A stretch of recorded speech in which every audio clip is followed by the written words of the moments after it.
설교를 시작하면서 한 가지 나누고자 합니다. 오늘은 경술국치 111년 전 오늘 우리 조국의 아픈 역사의 한 페이지가 기록된 날이죠. 경술국치란 일제가 대한제국에게 통치권을 일본의 양요함을 규정한 한일병합조약을 강제로 체결하고 이를 공포한 경술령, 즉 1910년 8월 29일을 일컫는 말입니다. 국권 피탈이라고도 하죠. 이날은 경술련에 있었던 국가적 치욕이라는 의미에서 경술국치, 경술국치1이라고 우리가 부르는데요. 일제는 이 조선의 국권을 침탈한 자신들의 행위에 정당성을 부여하기 위해서 한일합방 또는 한일합병 등의 용어를 사용했습니다. 저희들이 어릴 때 역사 공부할 때 배울 때 이 한일합방이라는 표현으로 배웠는데 이것은 잘못된 표현이다라는 것입니다. 경술국치 또는 경술국치1 이렇게 부르는 것이 맞고요. 1910년 8월 22일 대한제국과 일본 제국 사이에 합병조약이 강제로 체결되었습니다. 대한제국의 내각 당시의 총리 대신 이완용 그가 이 제3대 한국 통감인 데라부치 마사타케라는 사람과 함께 형식적인 회의를 거치고 합병조약을 통과시켰습니다. 그리고 8월 29일 이 조약이 공포되면서 대한제국은 국권을 상실하게 됩니다. 이로써 1905년 을사늑약이라고 부르는 을사조약 이후에 실질적 통치권, 즉 국가의 주권을 잃어버린 그런 날이 되겠죠. 그렇게 국가 주권을 잃어버린 대한제국은 일본 제국에 편입되었고 일제강점기가 그렇게 시작되었습니다. 과거 없는 미래는 없다. 역사의식 없는 민족은 망한다. 역사의식이 없는 민족이나 국가는 존재할 수 없다라는 등등의 말이 있는 것은 역사와 그 역사의식이 그렇게 중요하기 때문입니다.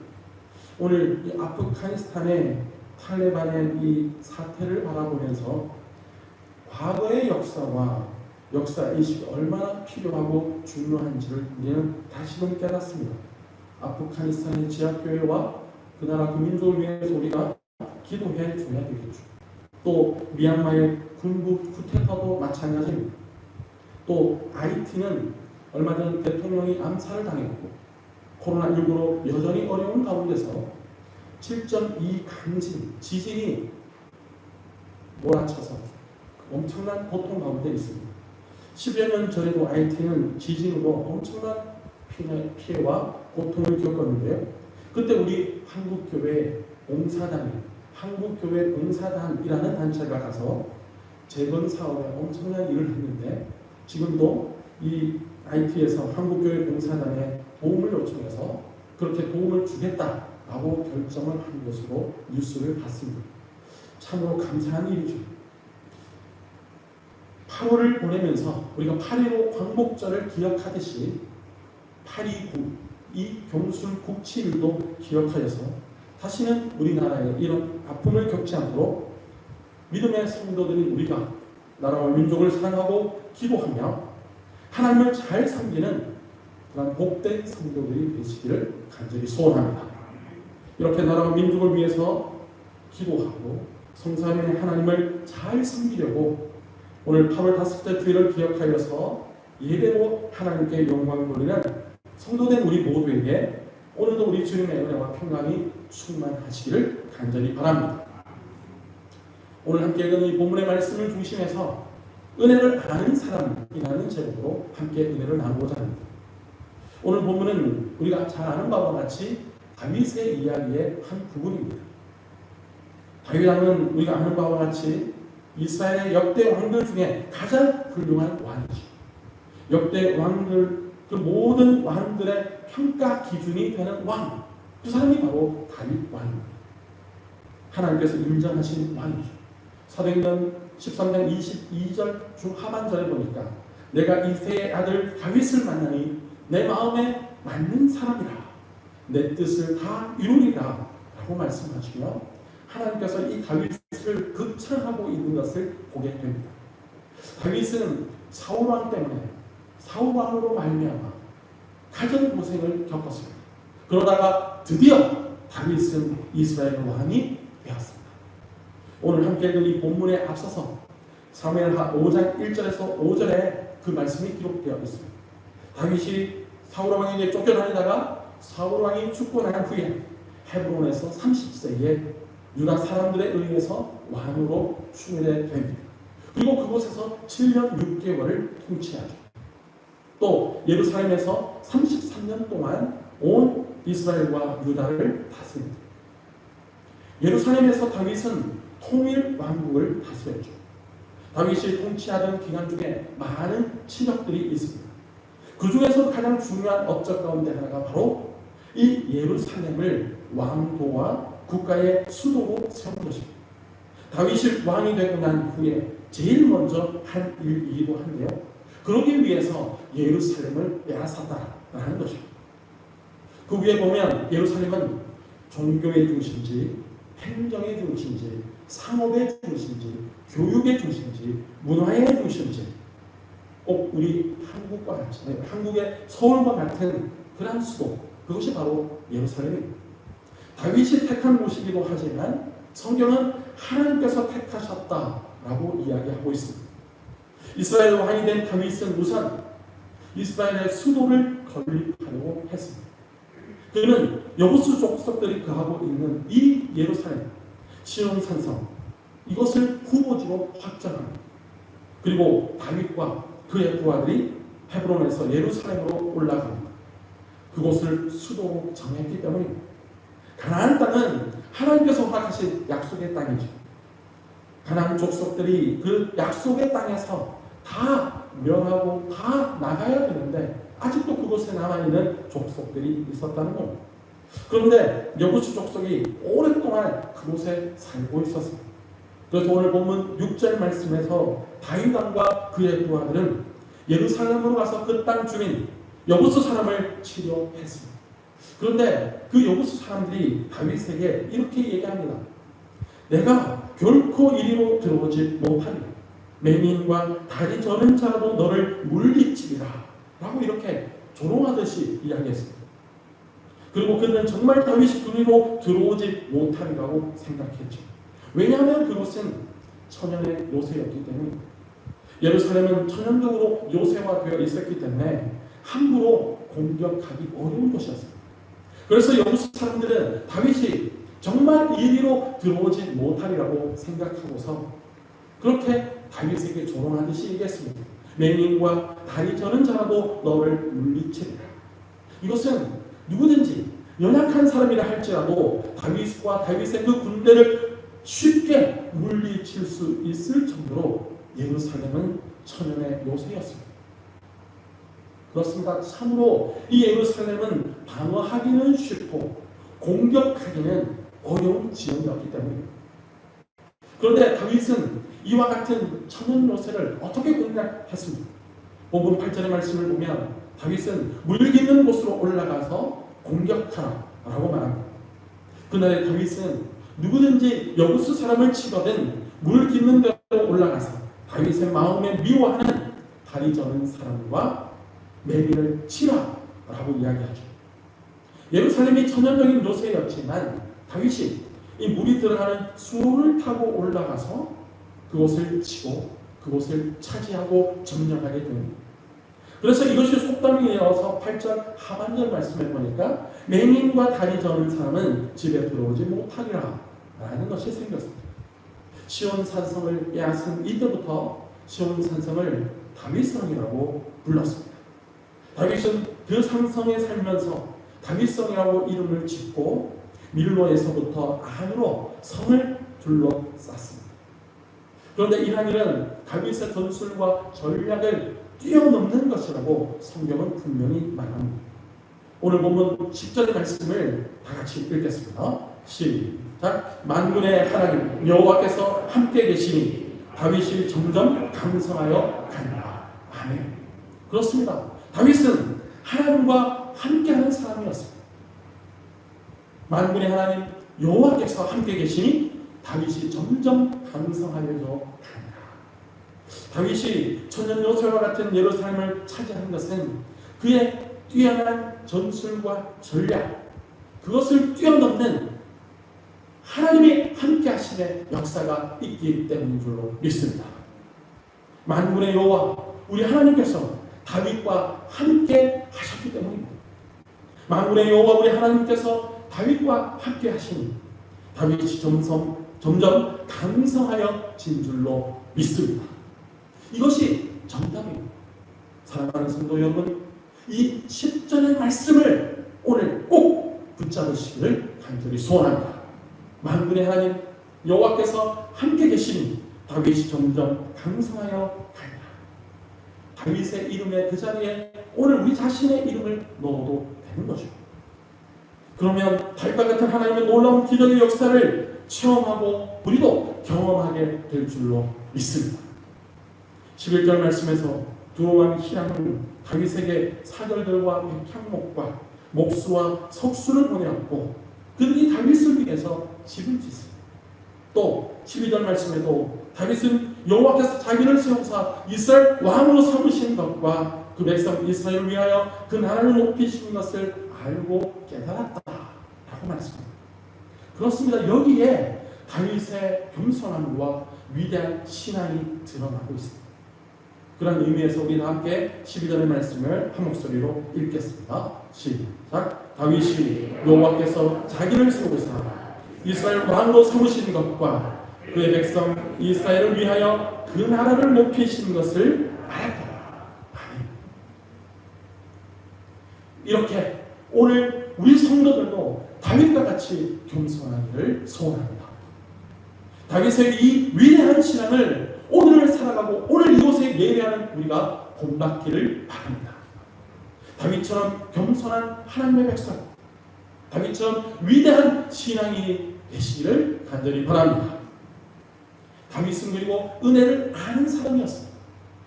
시편 116편의 저자가 누구인지는 우리가 잘 알 수 없지만 성경에 기록되어 있지 않기 때문에 누구의 시편인지 잘 모르지만 다윗의 삶이 이 시편의 글과 함께 녹아져 있다는 겁니다. 그 중에 시편 116편 12절 말씀에 내게 주신 모든 은혜를 내가 여호와께 무엇으로 보답할까? 라고 이 시편 기자가 하나님 앞에 그렇게 기도하며 하나님께서 베풀어 주신 그 모든 은혜에 감사와 영광을 돌려드리고 있습니다. 천둥과 번개가 치는 어느 날 딱따구리 한 마리가 큰 고목나무에서 벌레를 쪼아먹고 있었습니다. 그리고 딱딱딱 따락딱딱딱 따락딱딱딱 여하튼 이렇게 나무를 쪼아내지 않습니까? 여하튼 이 나무를 찍는 순간 와자작 하면서 이 나뭇가지가 부러졌습니다. 딱따구리가 깜짝 놀라서 날아가면서 혼잣말로 이렇게 이야기합니다. 내 힘이 정말로 세구나 라고 말이죠. 마침 벼락이 떨어져서 이 나뭇가지가 부러진 것을 자기 힘으로 된 줄로 착각했던 거예요. 그래서 이야기에 불과하지만 우리들도 이 딱따구리 같은 어리석은 생각을 하고 착각하며 살고 있지는 않은지 우리 자신을 한 번 더 진단해 봐야 합니다. 하나님의 은혜를 망각해서는 안 된다는 거 아닙니다. 오늘도 하나님의 은혜에 보답하려는 마음으로 하나님 앞에서 믿음으로 그리고 아름답게 복된 삶을 예수 그리스도 안에서 말씀 순종의 삶과 이 은혜에 보답하는 삶을 살고자 부단히 힘쓰는 우리 모두가 될 수 있기를 간절히 소원합니다. 내게 주신 모든 은혜를 내가 여호와께 무엇으로 보답할까? 이것이 오늘 이 시편 기자와 같이 우리의 기도의 제목이 되기를 간절히 소원합니다. 사실 오늘 이 순간도 이 예배하는 이 순간도 구원받은 우리 모든 성도들이 다 하나님의 은혜를 받아 누리고 있다는 사실입니다. 지금 이 자리에 나의 힘으로 나 스스로 오는 것 같지만 하나님께서 우리에게 은혜를 주시고 성령의 강권적인 역사로 이 은혜의 자리, 예배의 자리에 올라와 하나님을 예배하는 줄로 믿습니다. 에베소서 2장 8절에 너희는 그 은혜에 의하여 믿음으로 말미암아 구원을 받았으니 이것이 너희에게서 난 것이 아니요 하나님의 선물이다. 하나님의 은혜의 선물을 오늘도 우리는 풍성하게 누리고 있다는 이 사실을 잊지 않기를 간절히 소원합니다. 사람들 가운데 은혜를 받고도 그 받은 은혜를 보답하지 않는 사람들이 있습니다. 우리는 그러한 사람들을 일컬어 배은망덕한 사람이다 라고 이야기하죠. 배은망덕해서는 안 됩니다. 배은망덕의 반대로 우리는 받은 바 그 은혜를 갚고 보답하며 살아야 합니다. 그러한 사람들을 일컬어 결초고운, 반포고운, 반포지효한 사람이다 라고 이야기합니다. 사람에게나 부모에게나 우리가 받은 바 그 은혜가 크기에 그것을 갚아야 되듯이 하물며 하나님께는 어떻겠습니까?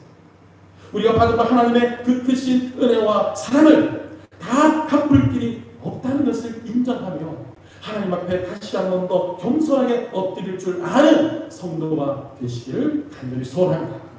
우리는 하나님의 은혜에 감사하여서 하나님 앞에 몸을 들이고 몸을 바쳐서 또 마음을 다해 하나님께 충성하고 헌신하여야 함을 잊지 않기로, 그렇게 부단히 하나님 앞에서 겸손히 행하는 성도들이 되어서 복받기를 간절히 소원합니다. 다윗은 사실 이것을 너무나도 잘 알고 있었고 이것을 실천한 사람입니다. 주님의 은혜를 아는 사람, 다윗이 행한 것을 한번 살펴보겠습니다. 첫째로 다윗은 자신이 왕이 되고 예루살렘을 점령하고 여부수 족속을 몰아내고 블레셋을 이긴 것이 하나님의 은혜인 줄 알았습니다. 오늘 본문의 12절의 말씀이 그것을 말씀하죠. 다시 한 번 더 보면 다윗이 여호와께서 자기를 세우사 이스라엘 왕으로 삼으신 것과 그의 백성 이스라엘을 위하여 그 나라를 높이신 것을 알았더라. 다윗은 하나님의 이 은혜를 알았습니다. 오늘 우리도 우리의 범사가 잘 되고 형통하다면 그것이 내가 잘나서 그런 것이 아니야. 다 하나님의 은혜임을 하나님께 감사함으로 영광 돌리는 성도가 되기를 간절히 소원합니다. 혹여나 우리의 삶에 무언가 얽히고 설키고 무언가 막혀있는 것 같고 어렵습니까?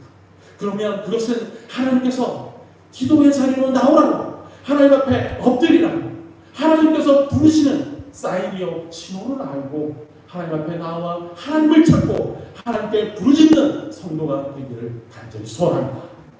둘째는 다윗은 이 하나님의 은혜를 경배와 찬양으로 하나님께 영광을 돌렸습니다. 시편 150편 가운데 73편이나 다윗의 이름이 거론되고 기록되어 있습니다. 시편에 기록된 것 외에도 다윗은 그보다 더 많은 시로 하나님을 찬양하고 경배하며 영광을 돌립니다. 그리고 성전 건축과도 관련해서도 마찬가지입니다. 다윗 자신은 피를 많이 본 그런 장수였기 때문에 하나님의 성전을 건축하지는 못하지만 성전 건축을 위한 준비, 레위인의 일, 제사장의 직분, 찬송을 맡은 사람들, 성가대원들, 성전 문지기, 성전 곡간을 맡은 사람, 그리고 성전의 설계도까지 모두 다 준비를 합니다. 그래서 다윗이 자신이 할 수 있는 최선을 다해서 믿음으로 하나님께 드리기 위해 감사함으로 이 모든 것을 준비하고 하나님께 영광을 돌리죠.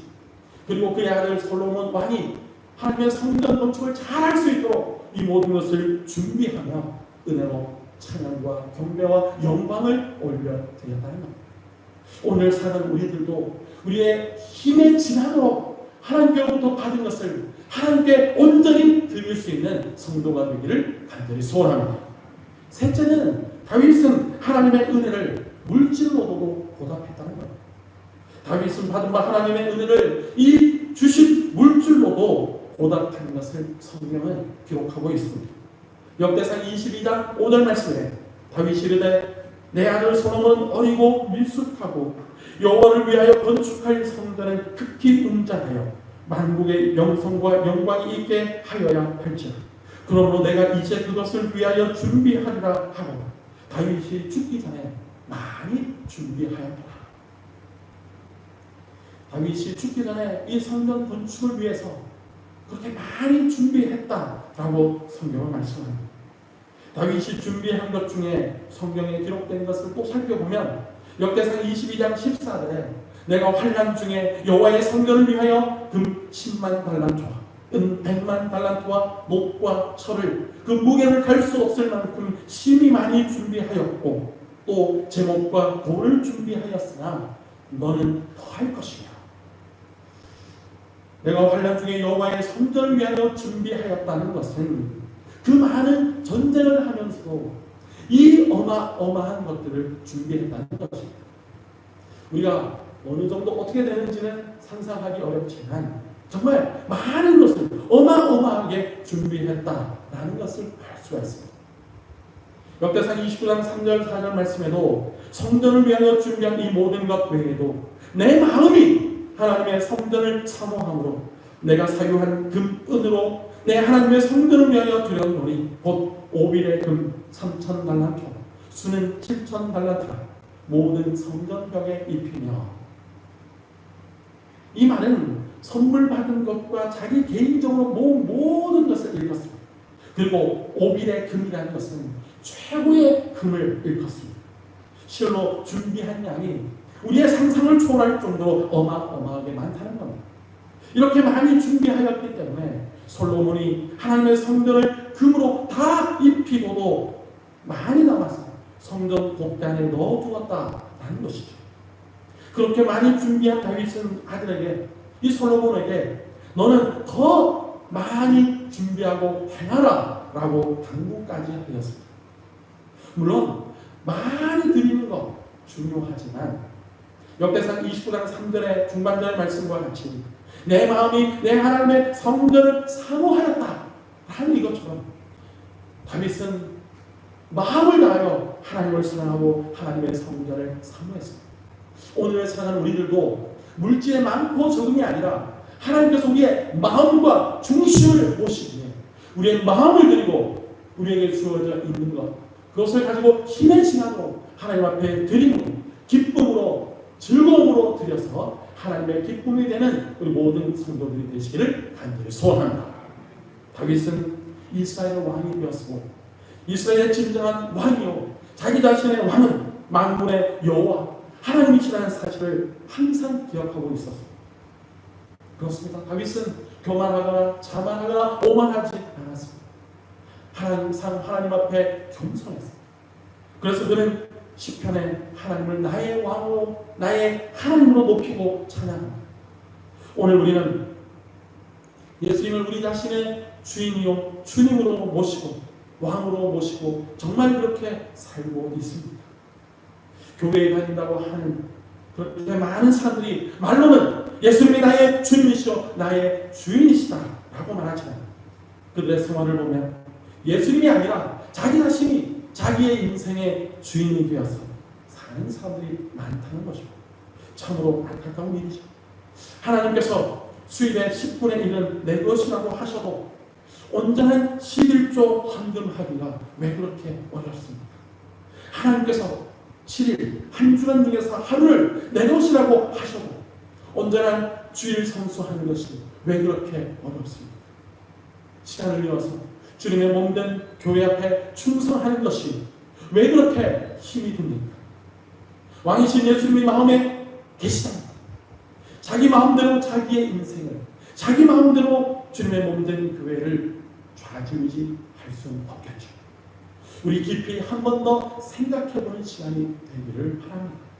다윗이 이스라엘 왕이 된 것은 하나님의 뜻이며 하나님의 섭리였습니다. 그러므로 그는 하나님께서 다윗과 함께 하셨고 그는 점점 강성해져가는 하나님의 놀라운 은혜를 만끽한 것입니다. 의인은 처음부터 강성하지는 못해도 점점 더 강성해져 갑니다. 잠언 4장 18절 말씀에 의인에게는 돋는 햇살 같아서 크게 빛나 한낮의 광명에 이르거니와. 다윗은 하나님께서 함께 하셔서 점점 더 강성해져 가는 것을 경험한 사람입니다. 다윗이 하나님께서 자신을 세우셔서 이스라엘의 왕이 되게 하신 것을 알았다. 하나님께서는 그의 백성 이스라엘을 위해서 행하신 모든 것을 알았다라고 고백하죠. 또 오늘 살아가는 우리들도 마찬가지입니다. 우리의 인생의 길을 하나님께서 열기도 하시고 또 막으시기도 합니다. 우리의 길을 인도하시는 이는 바로 절대 주권자 우리 아버지 하나님이신 줄로 믿습니다. 잠언 16장 9절 말씀에 사람이 마음으로 자기의 길을 계획할지라도 그의 걸음을 인도하시는 이는 여호와시니라. 우리가 이 믿음으로 하나님 앞에 서기를 바랍니다. 우리의 참된 목자요 참된 왕은 우리 주 예수 그리스도이십니다. 우리의 참된 목자이시며 우리의 참된 왕이신 그 예수님을 따르며 우리 주님을 높이고 찬양하는 것에 힘쓰는 우리 모두가 되어야 합니다. 오늘 본문 12절 말씀을 우리 다 같이 한 번 더 큰 목소리로 읽겠습니다. 시작. 다윗이 여호와께서 자기를 세우사 이스라엘 왕으로 삼으신 것과 그의 백성 이스라엘을 위하여 그 나라를 높이신 것을 알았다. 아멘. 이 다윗과 같은 겸손함과 또 위대한 신앙을 가진 성도가 되어야 합니다. 또 본문 10절의 말씀도 다시 한 번 더 큰 소리로 읽겠습니다. 만군의 하나님 여호와께서 함께 계시니 다윗이 점점 강성하여 가리라. 아멘. 하나님이 함께 하셔서 다윗과 같이 오늘 우리도 점점 강성하여 자라는 하나님의 놀라운 은혜와 기적을 체험하기를 간절히 소원합니다. 그러므로 배은 망덕한 자가 아니라 결초 보온의 자세로 항상 하나님의 은혜를 아는 사람 다윗처럼 우리 하나님 앞과 주님의 몸된 교회 앞에 항상 충성하며 헌신하면서 하나님의 은혜와 사랑 예수님의 십자가를 붙들며 예수님의 증인의 삶을 사는 성도가 되어서 오늘 우리도 다윗처럼 하나님께서 항상 함께 하셔서 점점 강성해져가는 복을 누리는 모든 성도들이 다 되시기를 주님의 이름으로 축원합니다.